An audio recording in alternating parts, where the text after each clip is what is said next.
This is The Baseline, discussing the hot button topics of the NBA.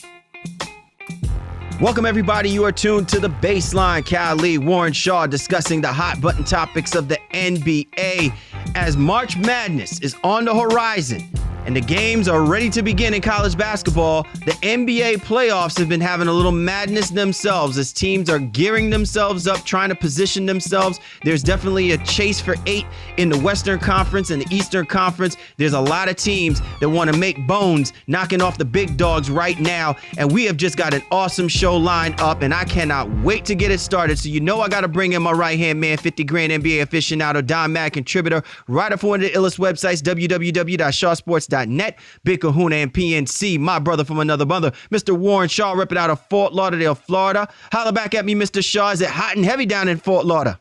It always is, brother. It always is. But first and foremost, salute to all the fans and listeners of the NBA Baseline. Thank you for tuning in for another week of NBA Talk with us. We have a great show lined up. And as always, CL is going to go ahead and introduce the lineup and tell you who we have coming on. Man, and an impressive lineup that we have this week. In a little bit, we'll have our man, Mike Wallace from ESPN, to hop on and talk about one of the hottest teams going on right now, the Miami Heat. And also in our segment of the ISO, Jonathan Abrams, former author, contributor for Grantland. He is now writing and has an upcoming book being released called Boys Amongst Men. This is an excellent book and a must read, and we are so fortunate to be able to have him on to talk and make discussions about the book, as it is a direct reflection and correlation to some of the premier players that we talk about right now in the NBA. He'll be hopping on shortly after. And of course, we've got our coveted Coast to Coast, where we discuss all of the news that's happening in the association. So we, amongst everybody, is just fortunate to have such a great lineup, and we are just happy to present it to you and yours, the followers and listeners of the Baseline NBA podcast. You know how to get at my man Shaw at Shaw Sports NBA on the Twitter, or get at me at GameFaceLee. But we always encourage you to get at the show's Twitter handle at NBA_the Baseline, hashtag up the baseline. Let us know who you are and what you're about. Available on all the major platforms, available on iTunes, Stitcher Radio, Microsoft TuneIn, Player FM. We encourage you to download any one of those platforms, and we also encourage you to subscribe and also give us a shout out, give us a ratings. Some of the great shows that we've had in the past and currently, we definitely want to feel the love and know that what we're bringing to you is exactly what you need to hear discussing the NBA. So we encourage you to download any of those platforms and feel free to drop a rating for us. We are always encouraged and always appreciate the love being shown each and every single week we do the show. So you know how we do. And you know how we like to set it off. It's time now for the breakdown.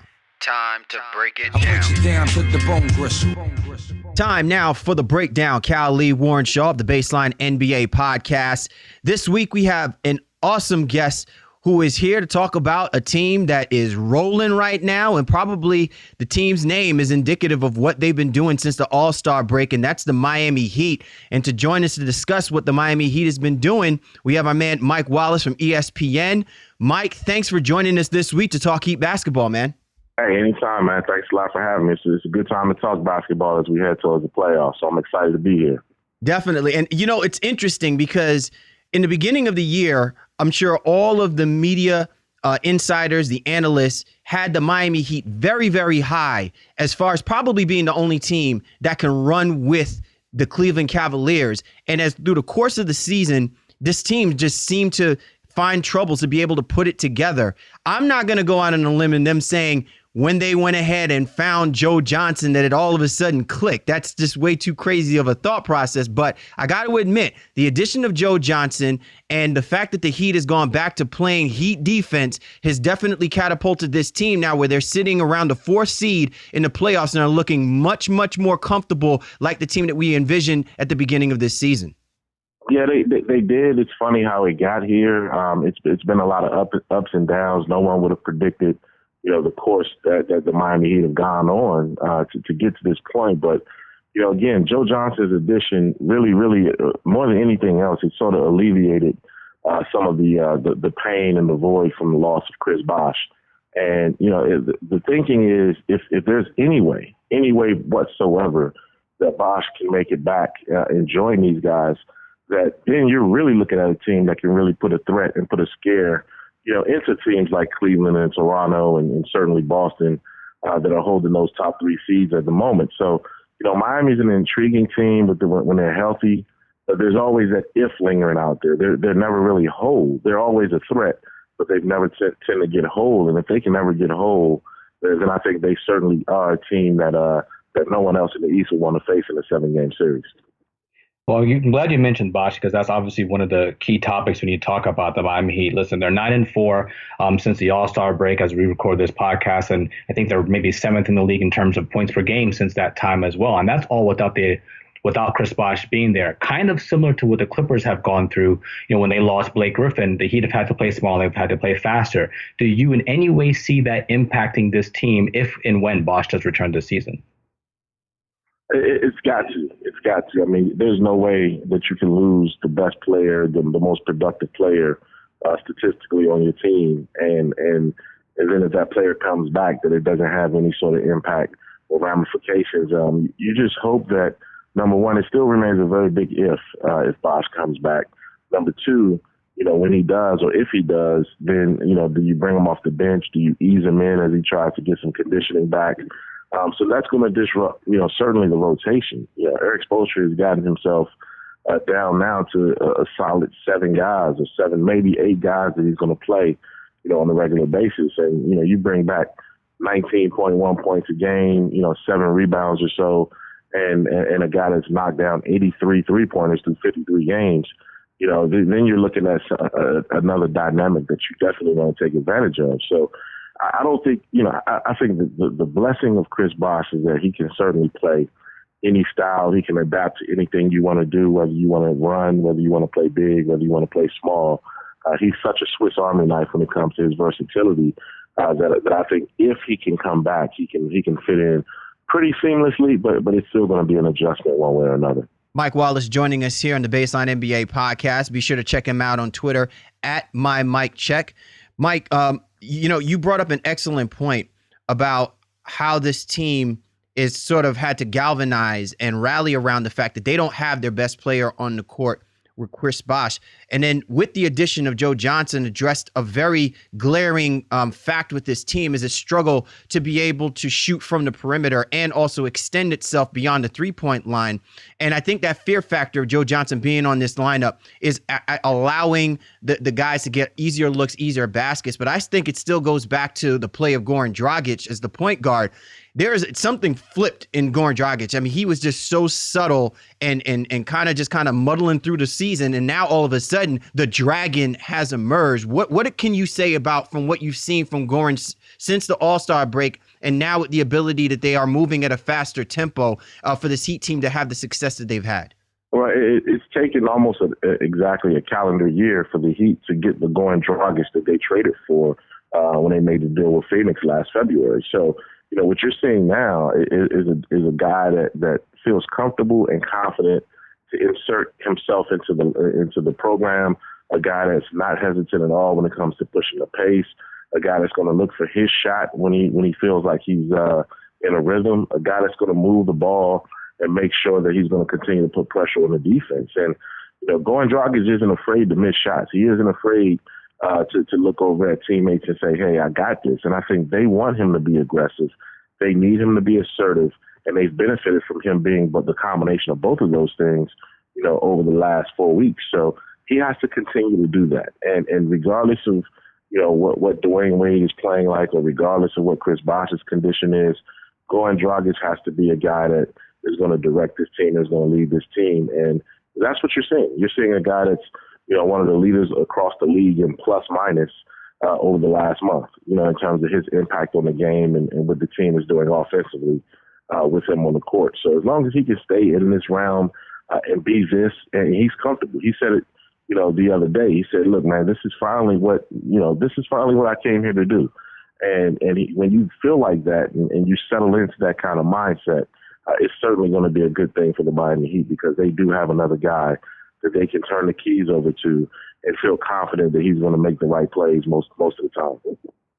Well, I'm glad you mentioned Wade. I think it's been also kind of a tale of 3 seasons for this team, where they started off pretty well with what you thought they were going to be. Whiteside starting, Bosh there, and Wade being healthy. Then they went through a little bit of a swoon where they weren't able to score. And that, it caused some problems. And now they're playing as well as they are. And I think a lot of that, again, is because Wade's been healthy for a good majority of the season. But also, as you talk about Dragic, I think Luol Deng also now has started to pick up his play. Is it really just that? Is it just a faster pace, or is it because he's playing more of the 4 instead of the 3 position? What can you attribute to Luol Deng's improved playment over the last few weeks as well? Yeah, everyone across the board has picked up the slack. And I know it sounds like a cliche, but it really is a truth and a reality with this team. I mean, all of these guys have sort of shifted, into different positions and different expectation levels. And Luol Deng is quietly probably the most important player on this team when you look at, who's done what since the All-Star break. I mean, Hassan Whiteside has talked about how he needed to be more aggressive offensively and take more shots and sort of pick up that slack for Bosh. Luol Deng has certainly moved into the position physically of being that 4 as opposed to a 3, which means he's getting matchups, and he's sort of the engine along with Dragic that's driving his offense at a faster pace.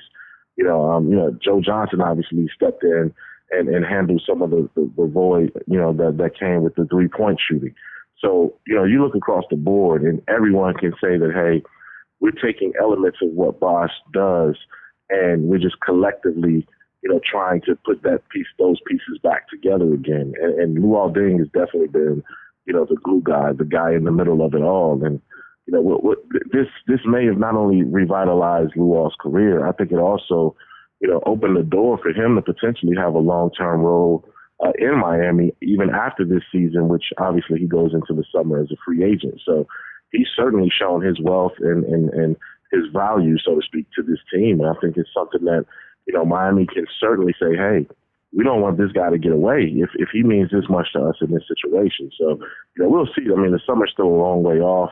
They still have to get through the final month of the regular season and the playoffs. But, Luol is a guy that certainly has sort of reestablished himself as a true valuable piece on this roster. Michael Wallace joining us here from ESPN. Be sure to check him out at MyMikeCheck. Mike, I don't want to bring out the elephant in the room because I think we've pretty much gone through most of the Heat roster that is doing things. And clearly you cannot say the Heat wasn't doing something unless we mention Hassan Whiteside. And listen, the guy is an absolute monster. It surprises me that there isn't as much tremoring because of the fact that Whiteside is coming off the bench. He's not the starter. When you watch this team perform and when you report this team, is it really all good for Hassan Whiteside to assume that role, to allow Amari Stoudemire to start the game, and then he comes in with the second unit essentially and utterly dominates? Is he really, really good with that, especially given the fact that we're talking about a guy in a contract year and everything like that? What is it that you're seeing from Hassan Whiteside that still allows him the ability to dominate the way that he's still dominating, even though he's not coming in as the starter right now? It's a maturity level. That's what it's all about. It's a maturity level that Hassan has to show if he truly wants to, make sure that multiple teams offer him the max contract this summer or something close to that. Yeah, it's not ideal for him. I mean, obviously, he's certainly one of the best 5 players on your team. So the best 5 always start? No, not necessarily. Someone told me this earlier this season. It's the best 5 pieces that fit are the starting 5, not necessarily the best 5 players overall. Right. And, look, Hassan can come in and make an impact at any point in the game. I think ultimately he's learned to embrace this challenge and look at the minutes that he's able to play and look at how he's able to be efficient in terms of impacting the game. I think it's actually smart for Eric Spoelstra to do this, because he allows Hassan to come in after Amari Stoudemire and sort of find out how the flow of the game is going. He gets to look at the first 6 minutes of the game and see who's doing what, how certain teams are playing, and then after that he can come in and sort of figure out what holes need to be plugged. And Hassan is a guy that's good. He feels like he can change the course of the game no matter when he comes in. Does he want to start? Absolutely, no question about that. But I think what it allows him to do is sort of pick his spots and know exactly what kind of imprint he can have coming off the bench. And it also allows Eric Spoelstra to give Hassan Whiteside a chance to stay out of foul trouble, at least initially. So he's going to be able to go the first 6 minutes or the second 6 minutes of the quarter and not necessarily pick up a lot of unnecessary fouls that's going to hamper his impact in the second half. Well, we've talked a lot of good things about this Heat team thus far, and again, one of the best teams in basketball since the All-Star break, having an improved shooting percentage from three. Shooting roughly about 36% from the 3-point line. Still not making and taking a whole lot in general, but the percentage is up. Is there anything else this team needs to get better at before they enter the playoffs? Yes, I think they need to get healthy. I mean, this is a team that, again, when you look at, Chris Bosh played the first 53 games of the season. It hasn't played since then. Dwayne Wade has missed, a handful of games. He's certainly on pace to play in his most games in a season, in several years. So as long as nothing nagging creeps up and sort of takes him out of the flow coming down the stretch, I think this is something that the team needs continuity. They have confidence. They have a swagger. They have a way that they want to play.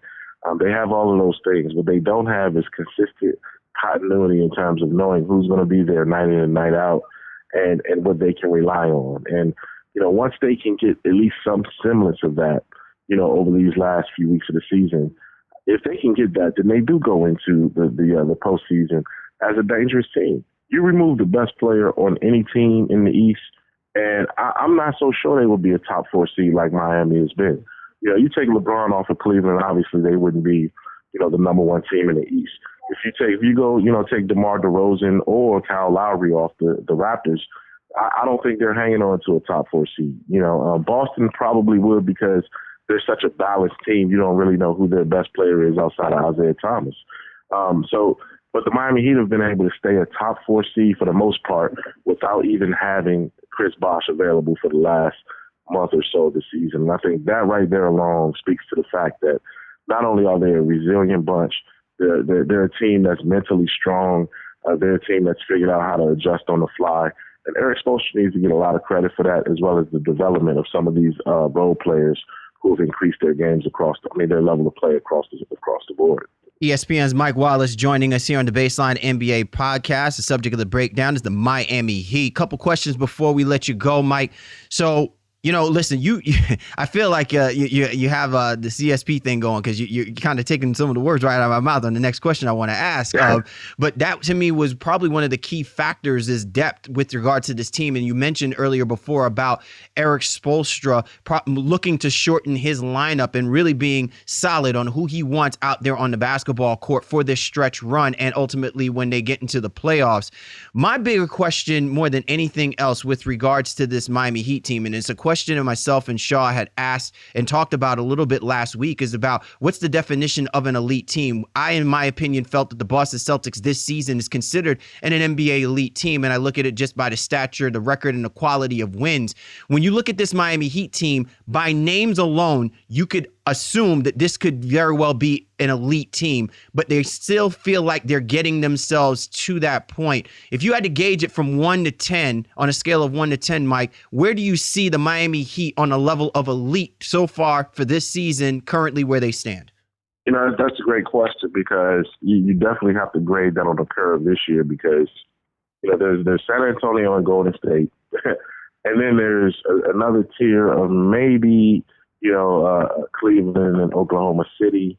After that, and then it's the third tier is pretty much everybody else that's in the playoff mix. And I think Miami right now is in that third tier. So if you go 1 to 10, I guess that will be about a 7 in terms of being elite at this stage. It's just so hard to evaluate these guys, when you're missing such a key element. And I hate to keep harping back on the Bosh thing, but the remarkable part about the Miami Heat is that they've still been able to rise above that for the most part. Right now they're around 10 games above 500, and that says a lot. I mean, they played their best basketball since the All-Star break overall as a team. And, they're peaking. They're trending in the right direction. They haven't peaked too soon because they haven't had everybody able to do that. So if they can sort of peak at the right time, which is April going into the playoffs, then you have to feel good about where they are. Can they knock off, let's say, okay, you're elite if you can get to the conference finals, basically. Can the Miami Heat put it together and get to the conference finals and meet a team like a Cleveland or something? I don't think that's out of the realm of possibility, even without Chris Bosh. So I think they're right on the cusp of being elite. I certainly think when you look at their roster just as the names, yes, they are elite. And if they're healthy, then yes, they are elite. But but we know that the names that we see on the roster aren't necessarily the names that we see in the box score every night because of injuries and other issues that have limited this team from being whole for a while. Last one before you let you get out of here, just want to talk about Justice Winslow and his overall growth this season. Yes, he fell to them, quote unquote. They won the draft, but I think he's had a really good season in general. And then having all the depth on this roster, yes, a lot of people have been in and out of the lineup, but the depth on this roster, even from a veteran standpoint, has really helped his overall growth. Can we talk about what you may even expect from him and his contributions this season and what his contributions could be potentially in the playoffs? Well, Justice is physically. I mean, wow, when you look at just look at the 19-year-olds, the one and dones that have had an impact on the league so far this season. I mean, Jahlil Okafor obviously is Jahlil Okafor and Karl Anthony Towns are obviously leading their teams in scoring and leading all rookies in scoring because of where they are in their franchise. Justice Winslow is basically the Heat's top perimeter defender. At least in terms of who you're going to expect him to defend in the fourth quarter. He's a guy whose offense has come around, and he's starting to play right now the way he played. There must be something about March and April because he's playing the way he played at the end of the season in Duke last year. Yeah. And just in terms of being able to take over a game and being able to attack and rebound and have that confidence, and I like that about him, man. I mean, I really love that about Justice because it's only going to get better from here. And he already has such a great baseline level of play, of competency, of basketball IQ, of maturity that if you build on that and stretch out that offensive talent a little bit more to go with his defense, he's going to be an all-star in this league. If he's not an all-star, something is wrong. But, this is a guy, I take the all-star thing back. I feel more confident saying he's going to be one of the top defenders, all NBA defensive guys pretty soon. And I would much rather hang my hat on being one of the best defenders in this league than just being an all-star because that's more of a popularity contest. People respect what Justice is going to be, and he's already set the tone for what he can be in terms of that. So, you throw Justice in there, well, like I said, Okafor, Porzingis, Karl Anthony Towns, Devin Booker in Phoenix is certainly coming on really, really strong lately. And, You just have a lot of faith and confidence in these rookies that have come in after one season of college basketball or whatever and have an impact on this game. He is the man. He does his thing for ESPN. More importantly, he's covering one of the hottest teams rolling right now, which is the Miami Heat. Mike Wallace from ESPN. Mike, man, we really appreciate you hopping on with us this week to talk about the Miami Heat, man, and we hopefully will be able to get you back on sometime down the road when the Heat are in the playoffs. Hey, no problem at all, man. Thanks for having me on, and I appreciate it, man. You guys keep doing big things with your podcast there. All right. You're tuned to The Baseline. Cal Lee, Warren Shaw discussing the hot button topics of the NBA, and this was The Breakdown. Isolation, top of the key, and then spread the floor. Let them have a one-on-one opportunity. Time to go ISO with The Baseline. Time now for the ISO. Cal Lee, Warren Shaw of The Baseline NBA podcast. And this week we have an excellent special guest joining on with us. He is the author for the upcoming book that I know a lot of basketball heads are just like trembling in anticipation, ready to pick up. It is Boys Among Men: How the Prep to Pro Generation Redefined the NBA and Sparked a Basketball Revolution. He's a former writer for Grantland. He is Jonathan Abrams. Jonathan, thanks for joining us this week to talk about your upcoming book, man. Thanks for having me on. Jonathan, this to me is a phenomenal book, and probably more than anything, the timing couldn't be perfect when you look at the landscape of where the NBA currently is. Kobe Bryant is set to retire, and he's a part of this generation that you put emphasis on in your upcoming book. Can you talk about the inspiration and what led to you generating this book, and what was it like for you going through the process of putting this book together? Yeah, the timing worked out pretty well because I started on this about 4 years ago, and I obviously didn't know that this was going to be Kobe's last year when the book was about to come out. I think when I started it, Kobe was still pretty much in his superstar form. So I had done some profiles for Grantland, and all the high school players that I wrote on, guys like Sean Livingston and Gerald Green, et cetera, even if they were average NBA players, it just seemed like the road they took to get to where they were was just tougher than an average guy who had gone to college. So that really kind of stuck out to me, and I just got the idea because it had been just about 7-8 years since this one and done rule had been in place, and these guys' career was pretty much defined by what it was going to be already. So I thought it would be a good time to take a look at this group of players. So when you say you took a look at this group of players, there's 4, mega players featured on the cover of the book. And definitely, if you haven't checked that out, it's coming out Tuesday, March 15th. But you got KG, Howard, Kobe, and LeBron on the cover of the book. But there are more players. You're more or less going into the stories of all those high school guys who came into the NBA?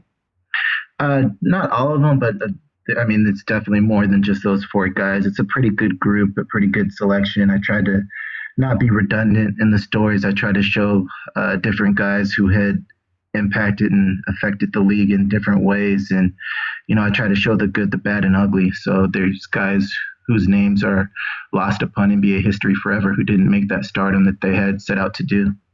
Jonathan Abrams joining us here. He's the author for Boys Among Men, How to Prep to Pro Generation, Redefine the NBA and Spark the Basketball Revolution, set to release this week. Jonathan, the foundation of where this started was the 1995 draft with Kevin Garnett. And, a lot of people tend to forget because they're looking at Garnett now on the back end of his career, what he did as a Boston Celtic. But for the purposes of this book and the emphasis of why it was so important to profile Kevin Garnett, he basically was somewhat of the enemy, so to speak. When you had a guy like Tim Duncan 2 years later who gets selected by the San Antonio Spurs, he amasses, basically 5 NBA championships. And when you look at someone like Kevin Garnett, he is the foundation for what sparked, this great debate about what happened in this era that you describe in your book. Can you talk about the contrast and how important it was to be able to make sure that you've outlined those caveats so that people really understand it was just as important for a guy like Kevin Garnett to be a part of the NBA as it is recognizing what Tim Duncan did when he came out of Wake Forest? Yeah, without Kevin Garnett, it's debatable whether Kobe Bryant would have jumped to the NBA straight from high school a year later. Before KG, nobody had made this jump since 1976, straight out of high school, since Daryl Dawkins and Bill Willoughby. So Garnett, he didn't want to be a trailblazer. I think he was kind of timid about it and opening that door. And I don't think he realized how tough it was going to be at the onset. But he really opened up the door for these other players. And I think it's funny because at the time they were the Bullets, they had one of the top picks in that 95 draft, and their owner, Abe Pollin, he didn't want to draft a high school player just off of principle, even though John Nash, their general manager, was pretty high on Garnett. But so they didn't draft him just off of that reason alone. And then a few years later, Abe Pollin is still the owner of the Wizards, and they draft Kwame Brown #1. So that's how much the high school players kind of changed the impression worldwide or league-wide of themselves in that short amount of time. So how were you able to, and I guess, kind of amass some of these stories? Obviously you follow the game and things like that, and some of the things you can maybe even draw off your own knowledge and some of the context you may have in general. But did you find it to be difficult to get people to share some of these stories with you and put them in your book? Yeah, it was the same, I guess, as far as any reporting story, just a much bigger endeavor. There were some people didn't want to talk, some people did, and I think I put it all together to try to make the best book possible. But that's going to be that way with almost any story somebody tries to do. Jonathan Abrams joining us here. You can catch him on Twitter at JPD Abrams. Jonathan, I want to go back real quick to a point that you mentioned regarding the time gap between when Moses Malone and Willoughby and when Garnett was drafted. And I also want to get your personal opinion. Why did it take so long, the gap between the look and the scouting be able to assess a Kevin Garnett's ability to be able to play in the NBA from what we saw from someone like a Moses Malone? Was it considered taboo that guys leaving high school would attempt to go into the NBA when, obviously the normal path or the quote unquote path would be that you should go do your years in college and then get into the NBA draft? Yeah, it was definitely taboo. And Moses Malone, he jumped straight to the ABA, so he wasn't even in the NBA for a couple years. And then the next year after that, Daryl Dawkins and Bill Willoughby made the jump. And Daryl Dawkins was this great athletic specimen, but he was still really immature. And Bill Willoughby never came close to developing into a star. So I think that made NBA teams kind of leery about anybody who would try to make the jump going forward. And the NBA, like most sports league, is a copycat league. Once guys see success in one area, they're going to be looking at it and trying to mimic it. So that's what happened when the Timberwolves had that success with KG. Then the next few years, you see the floodgates kind of open. So, I mean, that's an interesting point. I think, maybe we can delve a little bit deeper on, what's your own personal opinion on that? I mean, obviously that rule is in place now where they need to at least go to college for a year, or you're seeing some trends like a Moutier and even Brandon Jennings earlier. They're going overseas for a year and then coming back over. Do you feel like, they really should go to college, that the NBA has that right, for that rule right now? And you see how people are circumventing it. What do you think about that? Yeah, it's not just a black and white issue to me. It's definitely an issue with a lot of gray. I can see the NBA's standpoint. They're about to invest millions of dollars into these guys, and they want to see a more mature product enter the league. If you're the player, you want to lengthen your NBA career as long as possible and how much you can make money as long as possible. But I will say, by and far, these guys who made the jump from high school were pretty successful taken collectively. Even if you weren't a superstar like Kobe Bryant, there's a lot of guys like Al Harrington or Tyson Chandler who were able to develop really good, solid careers for a lot longer than the average NBA player. Jonathan Abrams joining us. He is the author for Boys Among Men, How to Prep to Pro Generation, Redefined the NBA, and Sparked a Basketball Revolution, available through Penguin Random House. Jonathan, every time you say that subtitle, it sounds longer and longer. My apologies. I don't try to run through it, but I just want to make sure everyone gets every single word so they don't misinterpret what we're trying to say. We probably should have shortened it up. Well, firstly, when I saw Boys Among Men, I thought, man, I can almost see like a Motown Philly rendition. If you guys drop the soundtrack, you're going to have to get Boys to Men on this. But one of the things that I think is important in what I assess with this generation specifically is whether or not, and you brought up the point about how the NBA is looking for a mature product, and I'm wondering what drives this product, because someone like Kobe Bryant leaves high school, goes straight to the NBA, and he gives himself a lot of opportunity, I suppose, to kind of build his greatness. And when I say greatness, we look at the numbers. And now that the NBA is analytics driven, we drive numbers. We look at where Kobe stands in the all-time scoring list, where he is with rebounds, assists, and things of that nature. And I feel like maybe that year or two where these players don't automatically go straight into the NBA, it thwarts their ability to be able to see where they could actually be compared to the great ones out there. Do you feel like the greatness that we talk about now with the NBA is more of the image more so than it is about the numbers? Because that to me is where I feel like we lose out on maybe some of these guys really eclipsing some of the great players of the game if they have to wait a year or two longer than necessary. Yeah, I agree with you, and I know what you're saying. David Stern to me had a pretty good counter when I interviewed him, and he said, well, hey, if I'm the New York Times and I want to hire journalists, then why can't I have the standard being that journalists have college degrees before I hire them? And, to me, that makes a lot of sense too. But back to your point, I think a guy like Kobe Bryant, a guy like LeBron James, they're almost outliers in this because they're so singularly focused in this that they're going to use all that extra time to work on their game and improve on their craft. Whereas some guys who made the jump straight from high school, you got to think about the different forces that are at play, that they're having money for the first time. They're able to go out for the first time. They're able to do this and that. And their eyes are becoming open to the world and what it can offer for the first time. And their focus isn't on basketball. So I think it can cut both ways. When doing a book and researching stories like this, I think authors and journalists are often, maybe they are surprised of what they uncovered. What do you think, or if you willing to share, what was one of the stories that you just were like, wow, that really kind of caught you off guard?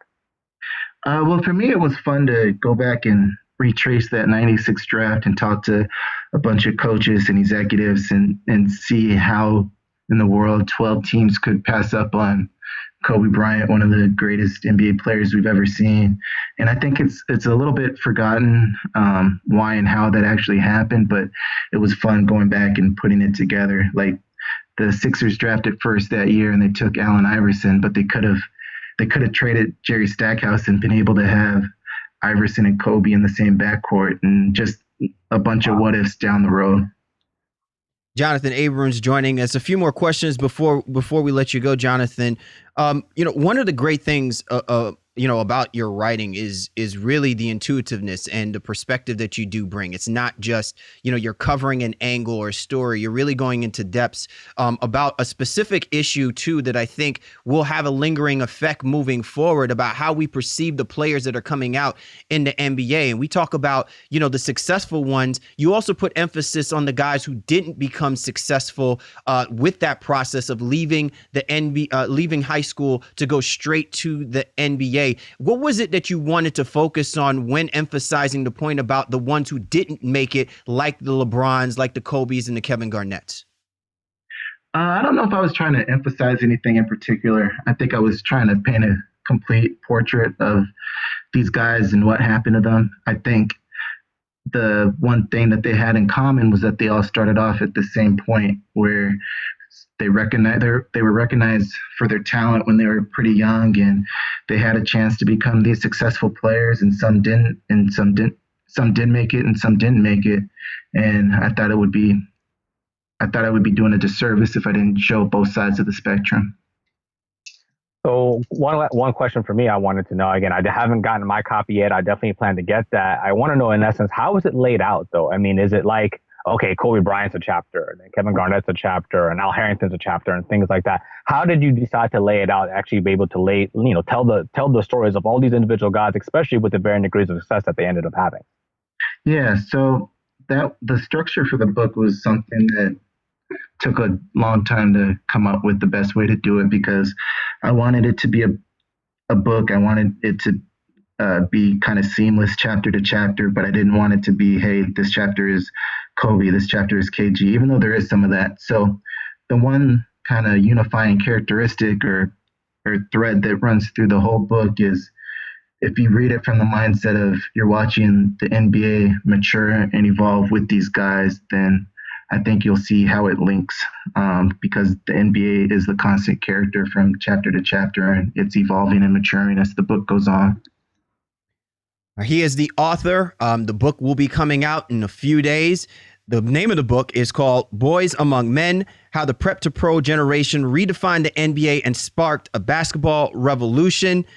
We can always give you the shortened version. Just look up Boys Among Men, but you can find it on Penguin Random House. Jonathan, we really appreciate you taking some time with us and our listeners of the Baseline NBA podcast, and we are eagerly anticipating the book when it's released. We definitely would love to be able to bring you back on after the fact, just to get some more thoughts and opinions and what the varying thought process is from people who have had an opportunity to read the book, man. We appreciate it. Oh, anytime. I appreciate it. All right, you're tuned to The Baseline. Cal Lee, Warren Shaw, discussing the hot button topics of the NBA. And this was the ISO. Coast to coast. Time now to go coast to coast, discussing the news in the association. You ready to rock and roll, Mr. Shaw? Absolutely, man. Let's ride. All right. Well, listen, man, with so much news happening, I'm going to have to wear the hat of the actual newspapers in the area. So first, let me put on my Philadelphia Inquirer hat and talk Philly Sixers news. Jahlil Okafor out for the season due to a knee injury, and then Robert Covington suffers head-like type injuries, that of the concussion type. He's going to be out. So now that we're seeing the Sixers team suddenly falling apart at the seams, it's not just the wins and losses anymore. It's now just bodies dropping. Bodies are definitely dropping in Philly, one of the capitals of the world when it comes to people going down. And I do feel bad for Okafor, going out for the rest of the season. I'm sure Philly would have liked to continue to evaluate him. And with Covington, just don't know when he's going to come back in the season, if it's even worth it, especially if he's suffering concussion-like symptoms. But this is the situation where you look at Philly. Ordinarily, you look at a team like this, hey, they'll have young guys to develop. Well, these are the young guys that they would like to develop. But unfortunately, both of them are going to be out.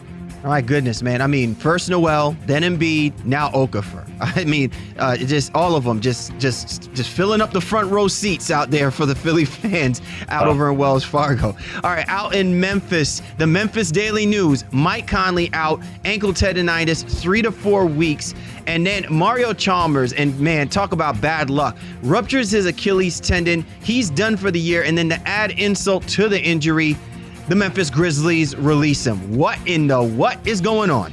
Well, yeah, unfortunately, Conley is out, and it looked like it was going to be something that's going to be really quick, 2 games, and that's what happened when he got injured earlier in the year too. It was supposed to be something really quick. He ended up missing a substantial amount of time. Chalmers was his fill-in, then Chalmers goes ahead and ruptures his Achilles in the game against the Boston Celtics. And what it boils down to, Memphis doesn't have any bodies, so keeping Chalmers on the roster would have ate up a roster space where they can actually use to get some bodies on that team to finish out the season. Remember, they're still 5th in the Western Conference, have designs of making the playoffs, obviously, and they need as many healthy bodies as they come. So Chalmers just became a numbers game for them, and hopefully Conley will be back right before the playoffs.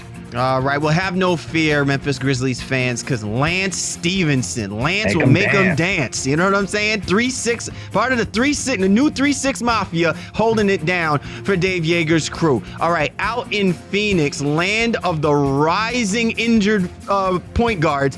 Welcome back, Brandon Knight. He heard that the Phoenix Suns and the Golden State Warriors were having a points party, so he decided to jump in. And in his second game back, coming from an injury that's had him gone for about 3/4 of the season, what it feels like, he drops 30 points, 7 assists, and then 7 threes, okay, against the Golden State Warriors. How about that, Brandon Knight? Yeah, Brandon Knight really did his thing against the Golden State Warriors, man. And I think you kind of hit the nail on the head there a little bit. Things he realizes he needs to prove his wealth to this Phoenix Suns team and even to the fan base a little bit, because something's going to happen. Devin Booker's played too well to not get significant minutes going on to next year. And I don't know if Bledsoe, when he comes back, Bledsoe, Knight, and Booker can all work together. I think one of those guys are probably going to go, and it's not going to be Devin Booker.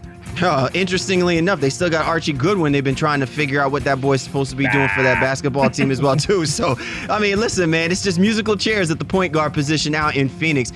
All right, Shaw, out in Milwaukee, OJ Mayo, he is done for the season, fractured ankle. I don't know how much of a big blow this is, because OJ Mayo's role has been reduced so mightily, and it's just a shame because, this guy was a premier two-guard coming out of Memphis. He signs the big deal to come over to Milwaukee, and he has just absolutely been obsolete. And then you look at what Jason Kidd has done with Giannis Antetokounmpo. I don't even know if OJ Mayo has a place for this team moving forward, man. Yeah, I'm not too sure. I don't have his contract information in front of me. He had that one good year in Dallas after leaving Memphis, and then came to Milwaukee and hasn't really had much of a career over there. Was a little bit overweight, and all those things was going for him. But I think the only good thing you can say that this allows Middleton and Giannis to go ahead and kind of play the point forward positions for those guys, and both guys seem to be capable of doing that. So that gives them a little bit of more development in that area for the Bucks to end in the season. All right, out in Toronto, DeMarre Carroll is finally cleared to play. We expect him to do some big things for a Toronto Raptors team that is straight rolling right now, second best team in the Eastern Conference. Yeah, that's great news for them to finally get 100% healthy with their roster, bring him back to be a defensive stopper on the wings, which again was the whole reason they brought him there to begin with, if potentially in a matchup with the Cleveland Cavaliers and LeBron James. And again, no matter who they face, if DeMarre Carroll can get his legs back underneath them, their defense is going to be one of the top ones in the Eastern Conference. All right, out in Orlando, Nikola Vucevic, there is no timetable for his return after straining his groin. Talk about bad timing for a team that still has that window of opportunity for them to really play well down this stretch, get into the playoffs, and possibly do some damage. They need the big man in there with this young budding roster. Yeah, I think for them it's just about, kind of getting that continuing that chemistry, getting Vucevic and Gordon to play in that front court together, getting acclimated with Elfrid Payton, and even now the acquisition of Brandon Jennings, if he's going to be in the future. I think all Orlando's are trying to build on their core, and so having him being out, even in the season where Orlando's not going to make the playoffs, that's unfortunate. So hopefully he gets back in there soon. Maybe he can finish the last 10 games or so, and Orlando can build some more chemistry. All right, finally, Shaw, out in Houston, maybe Miami, maybe Los Angeles, wherever it is, it just seems like when Dwight Howard speaks, it just is on all levels. Dwight Howard recently expressing his interest in New York and with the New York Knicks. And then even the Orlando Sentinel has written a piece about possible rumors of him making a potential reunion. It just never stops with D12, man. Yeah, I've talked to a few Knicks fans. I think he's taking too many purple pills, bro. That could be. And a few Knicks fans don't seem to be happy about that rumor. They don't want him on that team if he were to come there. Dwight Howard is not the name or the piece that a lot of people feel like can help their roster at this point. And I think that's a little bit unfortunate because from a numbers standpoint, he still can. It's all about his attitude and sometimes I guess the chemistry that he brings or lack thereof in the locker room. But I think from a talent standpoint, he definitely can help somebody in a reduced role as long as he's not your feature guy. The Knicks, I think Dwight Howard's still a better player than Robin Lopez. So to hear Knicks fans say that they don't want him on that team, I think that's more of an indictment on Howard and what he would bring or how he'd play against with Carmelo. And the Orlando Sentinel thing, that's based off Howard firing Dan Fagan, his former agent, and Fagan had burned all bridges with the Orlando Magic when he was Howard's agent. So Orlando might be looking at that. But we just talked about Vucevic being there, so I just don't see how that rumor has any traction whatsoever. I'm telling you, man, my man reaching for. He's gonna probably have to put an ad out with eHarmony for him to find a team to situate the love that he needs to finally be happy and playing with a basketball team. I mean, it's absolutely phenomenal. And you know what, y'all? Interestingly enough, I hate to say this, man, but when it's all said and done, if Dwight Howard does not wear a championship ring, does not help a team win a championship, and clearly it's not going to be because he is the best player on that roster. He is there to supplement somebody. We're going to be talking about this dude in the same breath that we're talking about Terrell Owens in the NFL. I mean, a guy with the numbers will not lie about what he is going to accomplish given when he came out of high school. But at the end of the day, man, it's just been nothing but more about what happens in the locker room and off the court with Dwight Howard than what he should have been doing on the court. Well, I think that's a perfect plug even to, our earlier guest and Jonathan Abrams. And going back and look at some of the passages in his book about Dwight Howard, is he just a guy who's, big and is taking advantage of his physical skills and gifts and trying to make money and do it as the best he can? Or does he really love the game of basketball? And, I think you'd find people to be split on that. And Howard himself, of course, would say that he loves the game of basketball. But it will be interesting to see what happens when his career is, all said and done. If he has any rings underneath his belt, where exactly he finishes in the annals of NBA Hall of Fame. It's definitely, man. And man, let me tell you, what an awesome show we've had this week. Jonathan Abrams, author of Boys Among Men, and our man Mike Wallace from ESPN helping break it down, man. This is definitely one of the best shows that we have had, and I'm just absolutely just floored right now, man, that we're on the precipice of March Madness, playoff basketball on the horizon, and to have two great guys on in one show, man. I mean, it's just like Christmas in March. Well, that's how we do it. As the season finishes up, we got to finish strong, just as the NBA is finishing strong. So that's why, we made sure that we brought these two great guests on this week's show. March Madness, college basketball is taking over, but the NBA is still king in our book here. And we're just happy to be here with you guys, talk about basketball on a week-to-week basis. Indeed. Once again, we'd like to thank Jonathan Abrams and ESPN's Mike Wallace for hopping on board with us this week. For The Baseline, Cal Lee, Warren Shaw, we appreciate you guys, and we'll catch up with you next time.